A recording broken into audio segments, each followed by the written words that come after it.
ছাত্রলীগ আমাদের আজন্ম শত্রু। আপনাদের রাজনীতি কি এত দেউলিয়া হয়ে গেছে যে আপনারা রাজনীতি করতে হলে ছাত্রলীগকে নিয়ে করতে হবে? সেই খুনি হাসিনাকে আমরা 5ই আগস্ট আমরা লাথি মেরে বাংলাদেশ থেকে বিতাড়িত করেছি।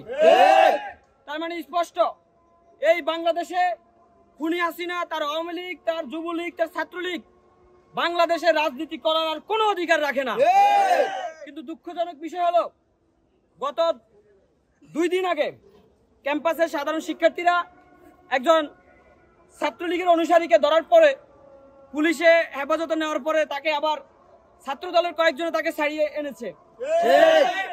শুধু তাই নয়, এই ক্যাম্পাসে আমরা যতগুলো ছাত্রলীগকে বের করেছি নির্দিষ্ট একটা রুমের থেকে, নর্থ হলের 208 নম্বর রুম থেকে, যিনি ঢাকা কলেজ ছাত্র দলের আহ্বায়ক খালিল ইসলাম খোকন, তার রুম থেকে আমরা এই পর্যন্ত 3 জন ছাত্রলীগকে বের করেছি।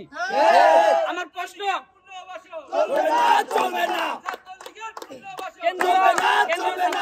আমার প্রশ্ন যে আপনাদের রাজনীতি কি এত দেউলিয়া হয়ে গেছে যে আপনারা রাজনীতি করতে হলে ছাত্রলীগকে নিয়ে করতে হবে?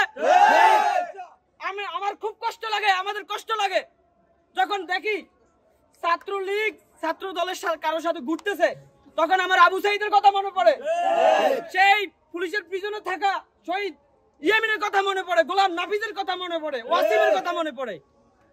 একটা কথা স্পষ্ট করে বলতে চাই, ছাত্রলীগ আমাদের আজন্ম শত্রু। 5ই আগস্ট না হলে আমরা কেউ এখানে হলে ঢুকতে পারতাম না, আমরা আমাদের অধিকার ফিরে পেতাম।